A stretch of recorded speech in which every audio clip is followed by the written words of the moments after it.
Amen. Amen. Que Dieu soit béni. Je suis content d'être ici dans cette église. Et j'oublie jamais cette église. C'est vrai que ce moment, c'est vrai que je ne vais pas trop souvent. Je suis sur Agde avec Patrick. Mais ici, j'ai toujours considéré cette église comme mon église. Amen. Amen. Malgré que je pars souvent de droite et de gauche. Mais je me sens chez moi ici. Je me sens chez moi. Et vous savez, lorsque on est ici, c'est pas rien. C'est pas rien. On vient par habitude. Et vous savez que c'est très important ce qui se passe là. Amen. C'est très important ce qui se passe. Amen. Avant de venir, je suis persuadé que vous êtes présenté devant un miroir pour savoir à quoi vous ressemblez. Et s'il y a un petit défaut, on essaie de le rectifier. Parce qu'on ne veut pas qu'on nous pointe du doigt. On ne veut pas qu'on se moque de nous. Et on vient qu'à la réunion. Mais quand on va voir quelqu'un d'important pour faire les papiers, là on prend un peu plus soin de nous. Parce qu'on réalise ce que ça peut nous rapporter. Mais tu réalises que tu es devant Dieu là? Amen. Est-ce que tu réalises vraiment que tu es devant Dieu? Et que Dieu ce soir, c'est tombé sur moi, c'est moi qui prêche, mais au travers d'un homme, il va te parler. Amen. C'est très grand. C'est vrai. C'est très important. Il y a des personnes ce soir, j'en suis certain, qui sont venues, ils se sont posé cette question. Seigneur, c'est quoi ta volonté? C'est quoi ta volonté? Tu veux que je te la dise, la volonté de Dieu? Vous voulez le savoir? Je vais vous répondre avec la Bible. 1 Timothée chapitre 2 verset 3. Verset 4, pardon. Dieu veut que tous les hommes soient sauvés. Amen. Ça, c'est la volonté de Dieu. Dieu veut que tous les hommes soient sauvés. Dieu veut que tous les hommes soient sauvés. Dieu veut que tu sois sauvé. Dieu veut que tu sois sauvé. Je le répète plusieurs fois exprès. Amen. Amen. Pour que ça te rentre. Dieu veut que tu sois sauvé. Je sais que ce soir, c'est une réunion de prière. Donc, je m'attends à ce qu'il y ait beaucoup de chrétiens. Les chrétiens, je n'ai pas besoin de vous convaincre que Jésus est mort sur la croix. Amen. Vous le savez. Je n'ai pas besoin de vous convaincre qu'un chrétien, eh bien, il peut vivre dans la joie, il peut vivre dans la paix, qu'il reflète la lumière de Christ. Je dis, il peut, mais normalement, il doit.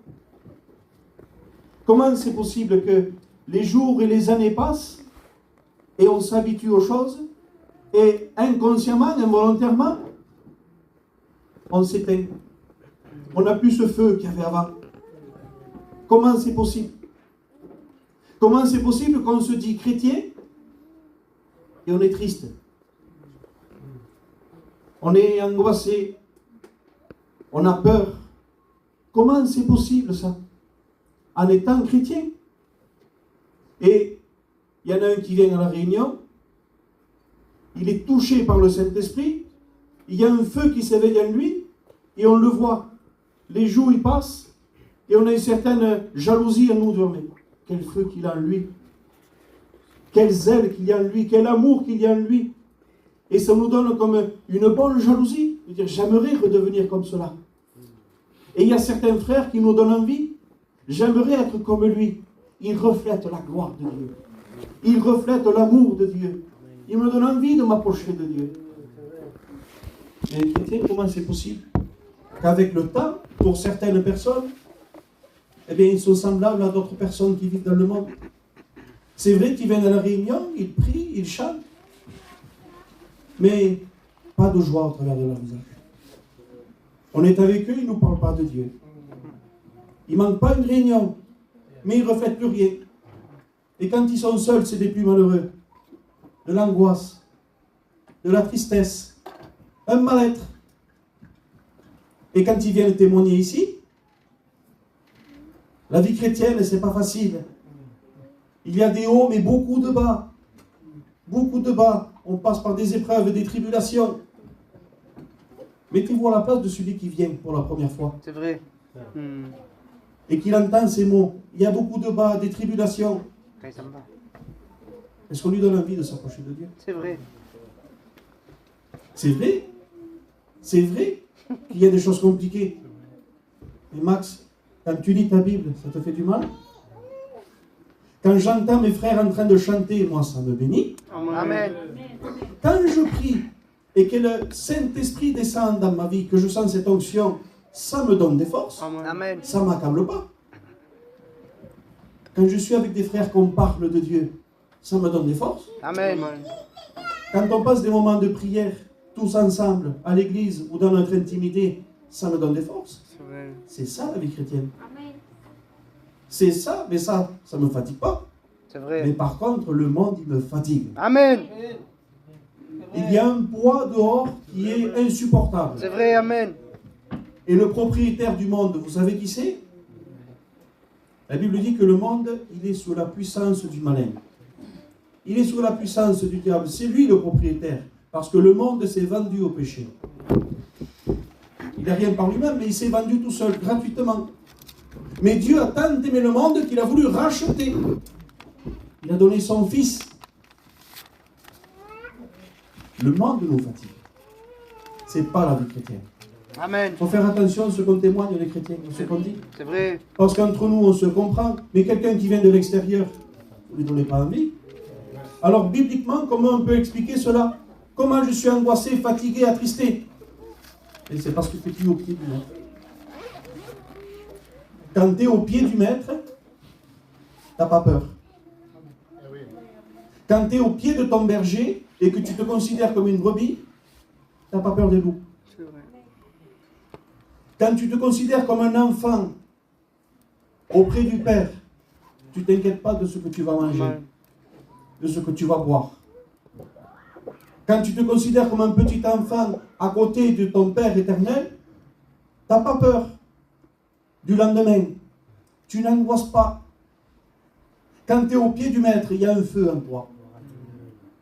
Moïse, serviteur de Dieu, il était imprégné de la lumière de Dieu. Il était imprégné, il était imbibé de cette lumière reflétée de son visage. Il ne s'en rendait pas compte, lui, mais les autres le voyaient. Son visage rayonnait, dit la Bible, à un tel point qu'il se voilait le visage. Quelle communion qu'il devait avoir avec Dieu. Il parlait avec Dieu face à face. C'est pas rien, ça. La nature de l'homme, elle est comme une éponge. Vous le savez? Une éponge d'elle-même, il n'y a rien. Mais cette éponge, on la met dans l'eau, elle sera imbibée d'eau. Cette éponge, on la met dans du vin, elle sera imbibée de vin. Mais si l'éponge que nous sommes imbibés de la lumière de Dieu, les ténèbres fuiront. Les ténèbres fuiront. Tes angoisses, elles vont fuir. Tes mauvaises pensées vont fuir. Les désirs que tu as pour le monde, ils vont fuir. La maladie, elle va fuir. Le mal-être, il va fuir. Ces nuits que tu passes dans le tourment, il n'y en aura plus. Un chrétien qui le soir a besoin de cacher pour dormir, c'est parce qu'il n'est pas au pied du maître. Il y a un homme qui a dit ces mots-là.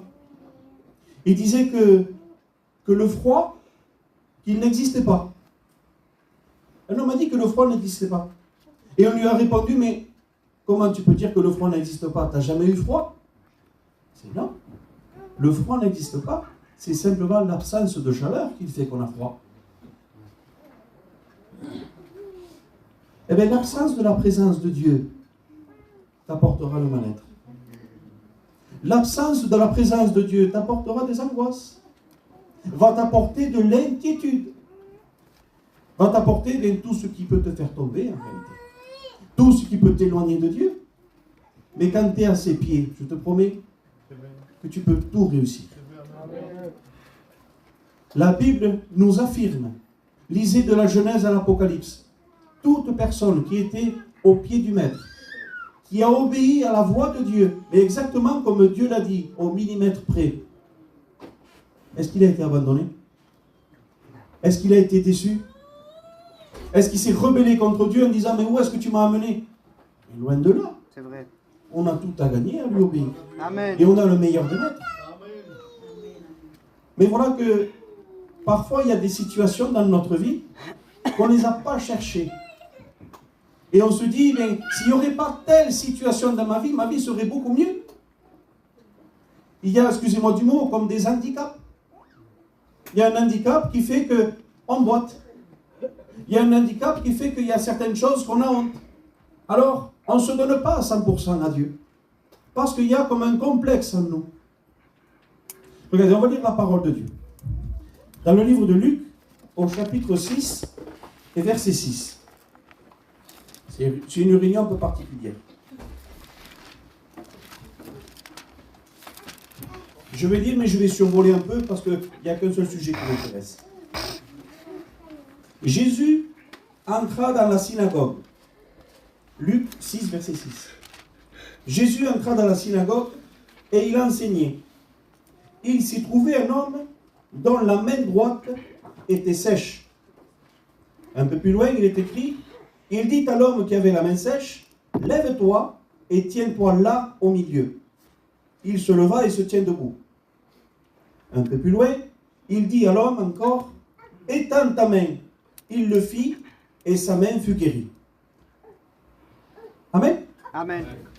C'est une réunion un peu particulière. Déjà, c'est Jésus qui prêche.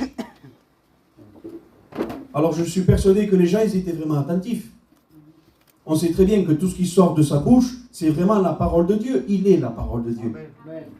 Personne n'était en train de jouer avec le portable. Personne n'était en train de regarder Snapchat. C'est vrai. Personne n'était en train de penser à ce qu'il va faire demain. Qu'est-ce qu'il va manger après la réunion. Ils étaient vraiment attentifs. Amen. Parce que c'était Jésus qui prêchait. Et la synagogue, c'est un endroit où les gens venaient écouter la parole de Dieu. Tout le monde avait le droit de venir écouter la parole de Dieu. Tout le monde. Mais à cette époque-là, il y avait la synagogue, mais il y avait aussi le temple de Dieu à Jérusalem. À la synagogue, tout le monde pouvait rentrer. Même avec un handicap. Mais dans le temple, celui qui avait un défaut ne pouvait pas rentrer. Celui qui avait un handicap, il ne pouvait pas rentrer. Pourquoi je vous dis ça? À l'église locale, ici, tout le monde peut rentrer. Et on invite tout le monde à venir ici. Mais le temple, c'est le ciel. Ce n'est pas tout le monde qui pourra rentrer au ciel.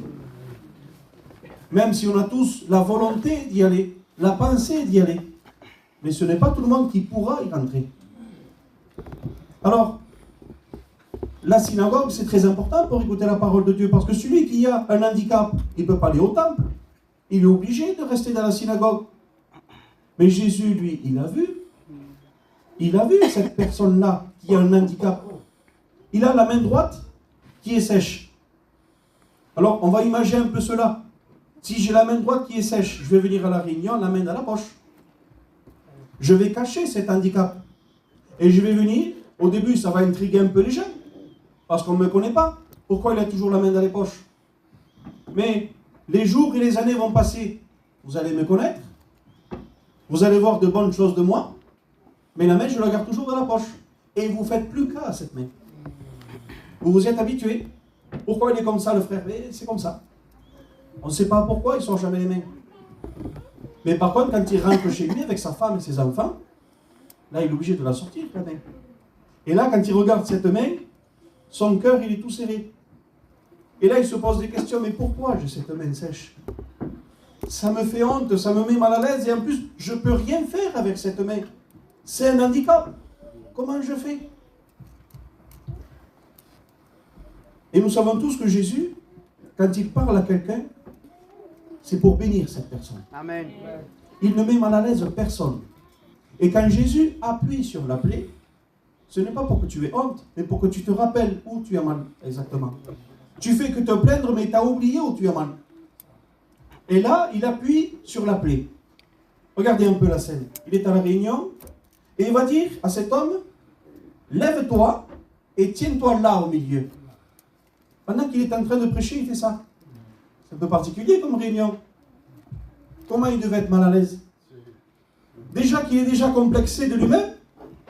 Toi, donc tout le monde a eu les regards posés sur lui. lève-toi et tiens-toi là au milieu. Comment il devait être son cœur? Quelle honte maintenant. Quelle honte. Déjà quand on est assis, qu'on n'est pas trop bien et qu'on nous appelle pour témoigner, comment on est? Lui, il avait un handicap. Il est mal à l'aise, il est complexé de nature. Lève-toi, tiens-toi là au milieu. Et Jésus va lui demander quelque chose. Mais non seulement il lui demande, mais tout le monde a le regard posé sur lui. Il va dire, étends ta main. C'est pas écrit comme ça, mais je me permets de vous le dire pour vous faire comprendre le message. Peut-être que dans un premier temps, il n'a pas sorti la main sèche. Peut-être qu'il a sorti la main où tout va bien. Vous savez, cette main que tout va bien, je vais l'imager comme ça ce soir. C'est le beau sourire qu'on fait à la réunion. Tout va bien. Regarde, Seigneur. Je viens à la réunion 3 fois par semaine. Je donne mon offrande. Je chante à l'église. Je chante à la chorale. S'il y a un travail à faire, je le fais. Lorsqu'il faut aller visiter un malade, j'y vais. Lorsqu'il faut faire un bien à quelqu'un, je le fais. Regarde, Seigneur. Tous les matins, je présente ma journée. Et le soir, je te remercie de m'avoir gardé. Ça, c'est le bon côté des choses. Mais il semblerait que Jésus, ce soir, c'est comme s'il aurait dit à cette personne, c'est pas cette main-là que je veux voir. C'est pas ce côté-là que je veux voir de ta vie. C'est pas celui-là. Montre-moi ce qui te fait honte. Ce que tu dévoiles à personne. Ce que tu montres uniquement chez toi et pas à la réunion. Montre-moi qui tu es réellement. Montre-moi ce qui t'empêche de te donner à fond. Montre-moi ce qui t'empêche que je te bénisse pleinement.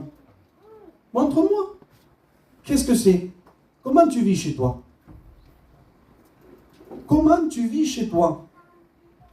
Vous savez, j'imagine ça comme ça. Je suis en train de dire toute la journée, Dieu guérit, Dieu guérit, Dieu guérit, Dieu guérit, Dieu guérit. Avec cette main sèche. Ça doit être compliqué. Comment je peux dire à quelqu'un, un chrétien, il doit avoir un langage correct, il ne doit pas mentir. Et moi, à la maison, mon langage, il est horrible. Et je pratique le mensonge. Ça ne peut pas passer. C'est sec. Vous comprenez? Ici, à la réunion, on a un grand sourire. Et quand on est à la maison et qu'on est tout seul, notre cœur est serré. Il est serré. Et on pense à des choses qu'on ne devrait pas penser. On fait des choses qu'on ne devrait pas faire. Et on se dit, mais quelle honte! Quelle honte si les autres apprendraient vraiment comment je suis. Je donne une image que tout va bien, mais en réalité, ça ne va pas. C'est sur ça que Dieu veut appuyer ce soir. Pas pour te mettre mal à l'aise, mais pour te donner la solution. Parce que ce qu'il veut, lui, c'est de la synagogue te faire rentrer dans le temple. De l'église locale, te faire rentrer au ciel. Parce que malheureusement, et surtout, dans notre peuple à nous, on a des caractères un peu vifs. Il ne faut pas trop nous donner la contre. Il ne faut pas trop nous reprendre. Il faut faire très attention. Il faut marcher sur des œufs, comme on dit. Il faut faire attention.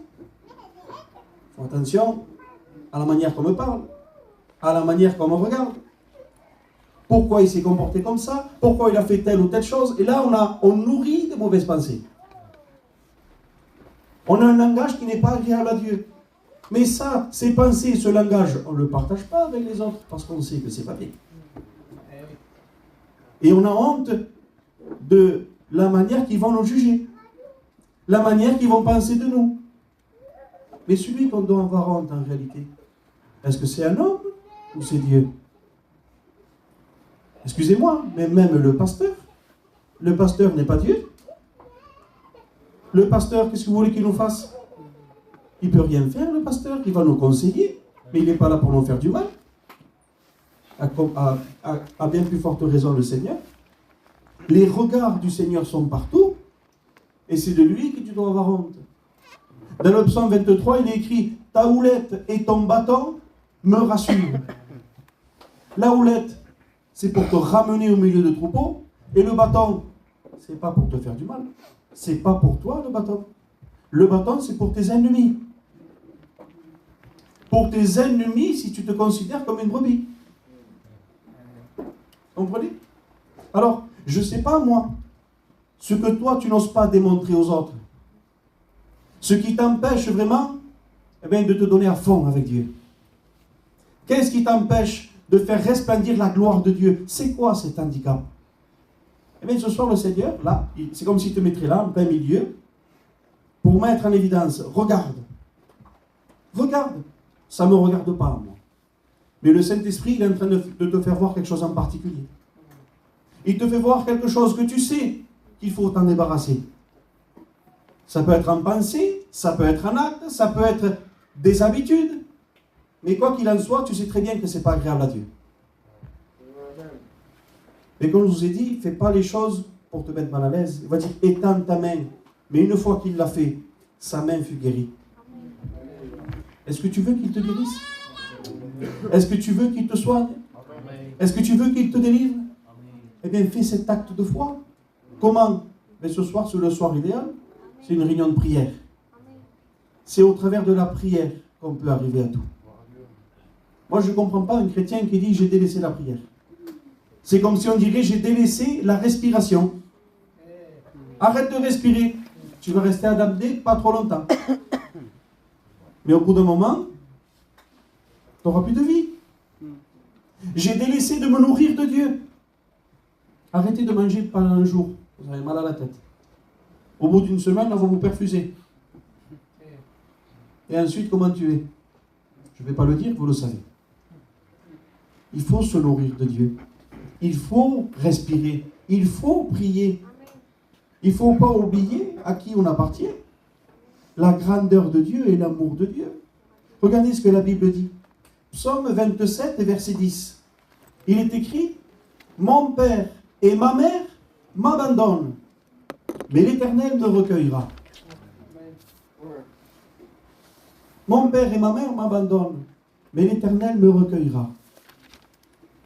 On peut se sentir, voilà comment je l'ai compris ce verset, on peut se sentir abandonné par les personnes qu'on aime le plus.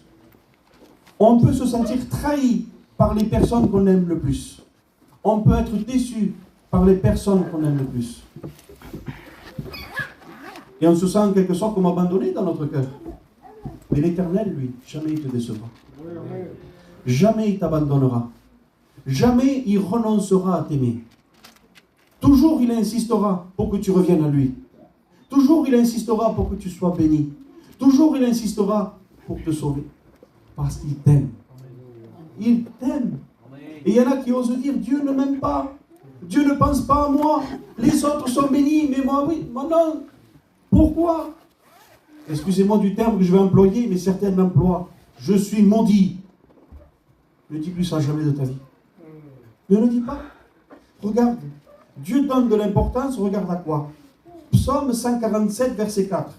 La Bible dit que Dieu compte le nombre des étoiles et il leur donne à toutes un nom. Il y a des étoiles que personne ne sait qu'elles existent parce que l'univers il est trop grand. Dieu l'a placé au fond de l'univers, il lui a donné un nom. On donne un nom à quelqu'un à qui on donne de l'importance, à qui on donne de l'amour. Alors si Dieu a pris la peine de donner un nom à une étoile que personne ne la verra, il aime cette étoile, il aime sa création. Tu ne crois pas qu'il va t'aimer à toi qui a été créé à l'image de Dieu? À la base, tu as été créé à l'image de Dieu. Amen. Tu n'as pas le droit de dire que tu ne vaux rien.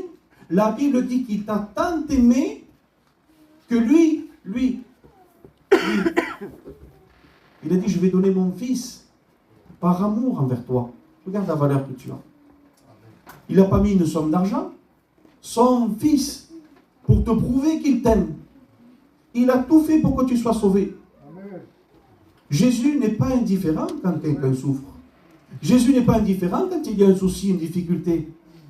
Il a pu exercer son ministère 3 ans et demi. Pas plus. Pendant 3 ans et demi, tous les malades qui venaient à lui étaient guéris. Tous ceux qui venaient avec un problème repartaient avec la solution. Des morts ont ressuscité.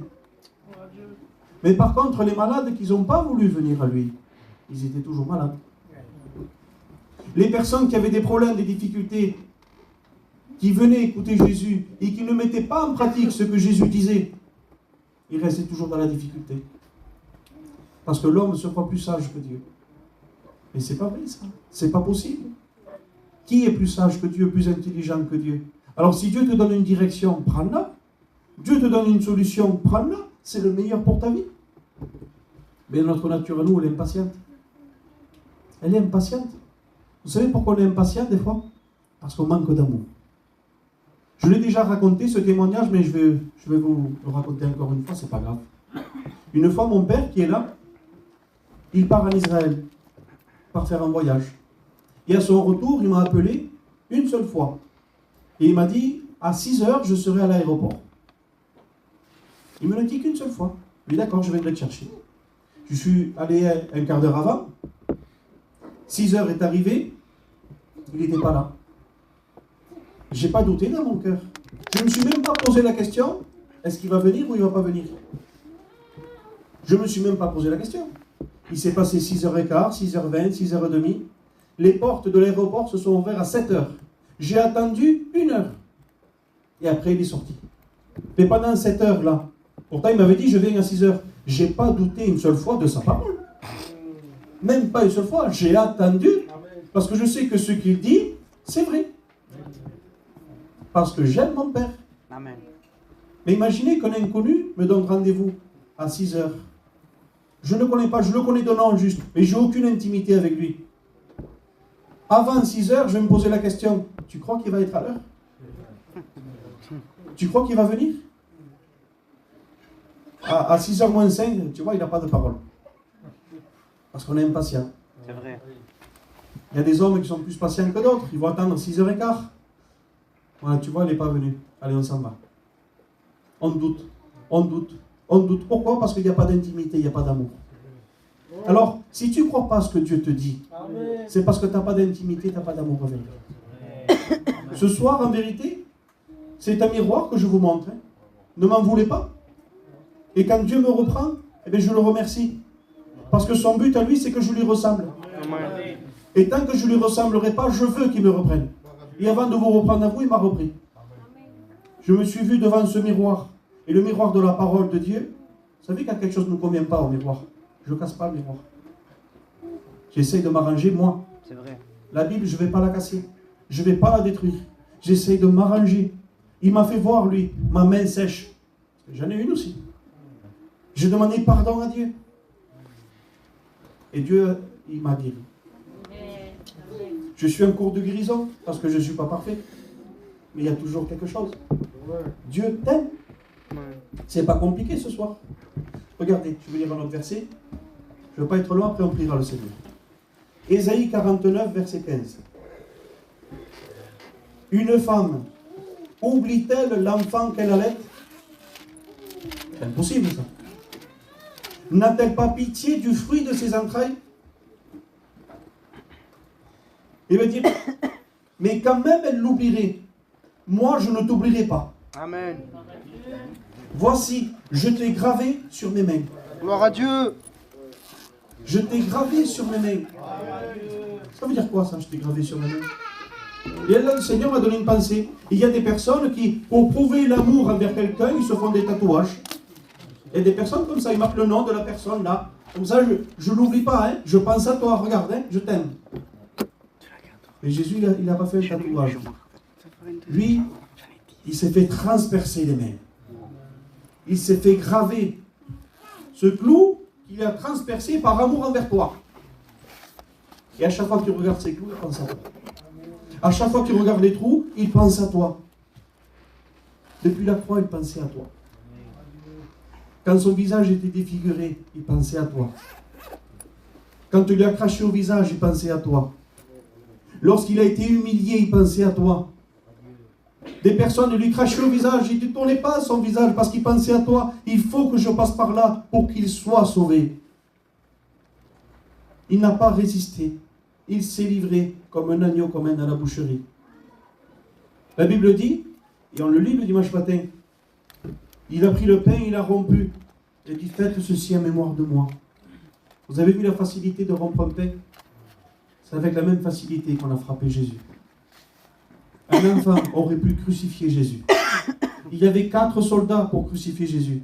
2 enfants auraient été suffisants. Un pour tenir le clou avec les 2 mains, et l'autre pour tenir le marteau. Il s'est donné par amour envers toi, pour que tu sois sauvé. Alors arrête de demander à Dieu, Seigneur, quand est-ce que ceci, quand est-ce que cela? Cherche ton salut. Amen. Regarde que ton vêtement soit blanc. Et si tu as une main sèche, étends-la ce soir. Montre-lui, parce que ce soir, il te l'a bien fait rappeler. Montre-lui. Seigneur, regarde, elle est là. Maintenant, je te laisse faire. Opère le miracle. Il ne veut pas que tu t'améliores, le Seigneur. Il veut une transformation. Et la transformation, il ne la fera pas sans ton accord. Sans ton accord, il ne le fera pas. Alors si tu lui laisses l'accès, il te délivre. Si tu lui laisses l'accès, il te transformera. Tu t'es pas posé la question pourquoi les gens autour de toi ne veulent pas de Dieu? Je ne sais pas pourquoi je dis ça. Mais il y a des personnes que c'est les seuls soi-disant chrétiens, mais autour, il n'y a pas de chrétiens. Est-ce que tu fais vraiment tout ce que Dieu veut? Ou est-ce qu'ils voient en toi que la main sèche? La main sèche, ça ne donne pas envie de s'approcher de Dieu. Mais si tu fais vraiment la volonté de Dieu, si les gens voient la lumière au travers de toi, tu n'auras rien à te reprocher devant Dieu. Tu n'auras rien à te reprocher. Pourquoi ma femme ne se convertit pas? Pourquoi mes enfants ne se convertissent pas? Pourquoi mon frère ne se convertit pas? Pourquoi ma famille ne se convertit pas? Est-ce que toi, tu te comportes comme un véritable chrétien aussi? Il n'y a pas qu'à l'église où on est chrétien. Dieu te voit comment tu es à la maison. Et puis je dis ça en passant, après on priera le Seigneur. Si tu n'es pas un véritable chrétien à la maison, tu es un véritable chrétien nulle part. Dieu te voit. Amen. Amen. Et c'est de lui, moi, que j'ai honte. C'est de lui que je tremble. Les frères, je prêche la parole de Dieu et je tremble. Je tremble quand je lis la parole de Dieu, quand je lis l'Ancien Testament, l'exigence de Dieu. Il est très exigeant, il est jaloux. Quelqu'un qui est jaloux, on n'a pas intérêt à détourner les regards de lui. Détourne pas les regards de Dieu. Du tout. Vous avez compris la parole de Dieu ce soir? Amen. Chacun sait ce qu'il doit faire. Le Saint-Esprit t'a montré cette main sèche. On prie le Seigneur. Seigneur Père éternel, mon Dieu. Seigneur, mon